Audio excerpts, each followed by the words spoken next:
There's a thing you know you should do. You have known it for weeks, maybe years. The work, the call, the first page, the first step. And every day you do not do it. And every day the not doing gets a little heavier until the task itself is buried under the weight of all the days you avoided it. That weight has a name. It is sloth. Not laziness exactly. Something quieter and sadder. A kind of paralysis, dressed up as rest. And the virtue that cures it is not frenzy, and it is not endless busyness. It is something almost embarrassingly simple.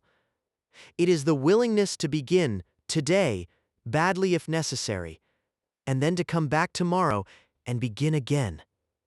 The whole of a life can turn on it. Let's just be precise, because we get this wrong. Sloth is not the same as rest. Rest is good and necessary, and the diligent rest deeply. Sloth is the avoidance of what matters, often while staying very busy with what does not. You can scroll for 6 hours and call it relaxing, and feel exhausted and emptier than when you began. That is sloth, not rest. And diligence is not the opposite extreme, the frantic motion of the workaholic, who is also, in his own way, avoiding something. Diligence is steady, faithful, consistent effort aimed at what actually matters. It is showing up, not heroically, not once, in a burst of inspiration, but quietly, again and again, on the days you feel like it, and the days you do not. It is the least glamorous virtue, and it is the one that builds everything. Diligence has a counterfeit, and our age has fallen completely in love with it. It is busyness, motion mistaken for progress, the full calendar, the long hours, the constant activity that somehow never produces the one thing that matters. You can be furiously busy and deeply slothful at the same time, because busyness is one of the most respectable places in the world to hide from your real work. True diligence is not measured by how much you do. It is measured by whether the important thing moved. The busy man answers every email and finishes nothing that counts. The diligent man may look slower, may do less, may say no to 100 urgent little things, because he has aimed his limited effort at the few that are worth it. Motion is not progress. Do not let a full day fool you into thinking it was a good one. Your avoidance. Like every strong pattern is information, if you are willing to read it. We do not procrastinate randomly. We avoid most fiercely the things that matter most, because the things that matter carry the risk of failing at something we care about. It is safer not to try than to try and fall short. So sloth is often not laziness at all. It is fear wearing comfortable clothes. When you find yourself endlessly avoiding a particular thing, do not just call yourself lazy and despair. Ask what you are afraid of. Ask what it would mean if you tried, and it was not good enough. The slothful man runs from that question forever. The diligent man looks at it and decides to begin anyway, afraid, because he has learned that the fear shrinks the moment you start. There is a way of working that our impatient age has almost lost. For most of history, the great cathedrals took longer to build than a single life. A man would cut stone and lay it and die, and his son would lay the next course, and his grandson the one after that, and none of them would ever see the finished thing. They worked anyway, faithfully, on a result they would never witness. This is the deep secret of diligence. It is the willingness to do today's small, unfinished part of something large without needing the whole thing to be done by nightfall. Here is the mathematics that the slothful never feel in their bones. Small efforts do not add. They multiply. A little, done every day, does not grow in a straight line. It compounds, slowly at first, and then astonishingly. The reader of 10 pages a day finishes many books a year, and in a decade has the mind of a scholar. The savor of a small amount becomes, in time, secure. The person who practices a craft for an unremarkable hour a day becomes, over years, a master. None of it looks like much on any single day. That is exactly why the slothful give up. The daily result is too small to feel worth it. But the diligent are playing a different game, with time as their ally, and time rewards the consistent far beyond what their daily effort seems to deserve. Now hear why diligence beats nearly everything, including talent. The world is full of gifted people who never built anything, because talent without diligence is just unrealized potential, and potential builds nothing. And it is full of ordinary people who achieved extraordinary things for no other reason than that they kept going after the gifted had quit. Consistency is a kind of superpower precisely because it is so rare. Almost everyone can do the right thing once in a burst. Almost no one can do it every day, for years when no one is watching and no one is applauding. The diligent man does not need to be the most brilliant in the room.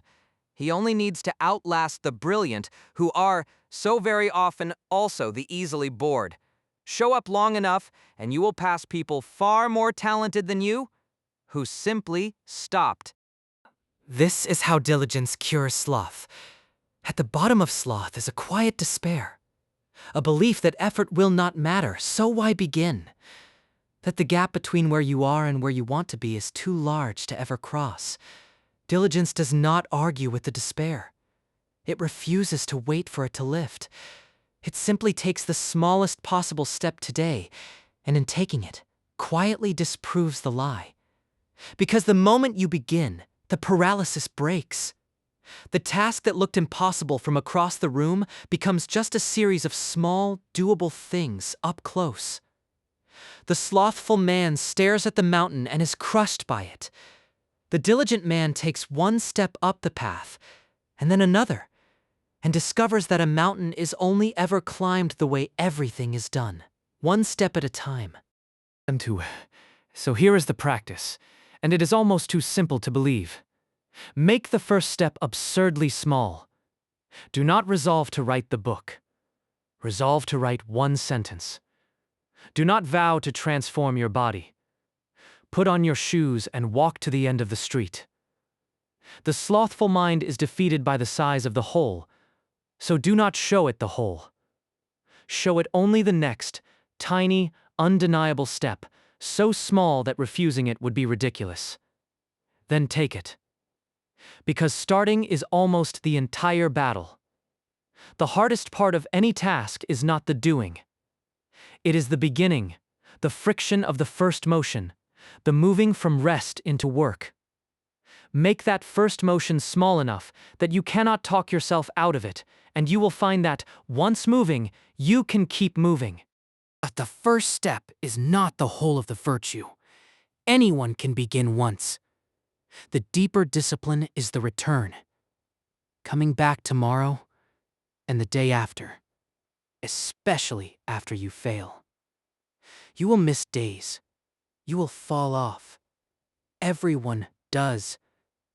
The slothful man treats one missed day as proof that the whole thing is hopeless and quits. The diligent man treats it as a single missed day and simply returns, without drama, the next morning. This is the true engine of every achievement. Not perfection, but return. Not the unbroken streak, but the refusal to let a break become an ending. Consistency is not never falling. It is always coming back. Forgive yourself the missed day and begin again. That, repeated for years, is how anything great is ever made. Down you would come to the end of the 7. So let us see them whole. It began with kindness, the will to wish another well. Then humility, the strength to set down the weight of yourself and learn.